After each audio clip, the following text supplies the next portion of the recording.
Hi, in today's tutorial I'm going to show you how to screenshot into the Windows 11. So the first thing that you would like to do is just go and open your PC. That contains of course the Windows 11. And of course if you are a Windows 10 user you can just go and upgrade into Windows 11 for free and right now into your settings. Of course, you can run the installation or the download of Windows 11 through the background of your PC if you want, in the meanwhile, to keep using your PC. And once the downloads finish, you will actually be notified to restart or to reboot your PC to actually have your Windows 11 ready to use once you do that. Of course, your PC might be a bit slower, but it's not going to be a big problem while you do that. And you'll even have a recovery point if you want to go back into your Windows 10, but it's not going to be a big deal. And I'm sure you're going to like the Windows 11, maybe like Windows 10 or even more than it if you get used to it. So as we said, we would like to take a screenshot on the Windows 11.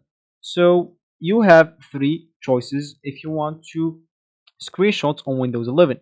Of course, the first option is to use the snipping tool that comes with the Windows directly.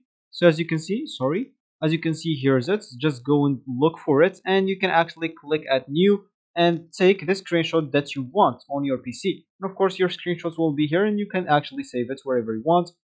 You can even draw on it whatever you want. Of course, you have even the choice of using a third party if you want like to keep uploading your screenshots on the web. Of course, you can use this free snipping tool option, and that will actually let you screenshots and even upload it on your website if you want, or something like that, or if you want to upload it to your friends or something like that. And of course, there is the regular option which you can just click at Windows Print, and that's actually take a screenshot of your screen. You'll be good to go. So this will be actually for this tutorial. I hope you like it. Thank you guys for watching and goodbye.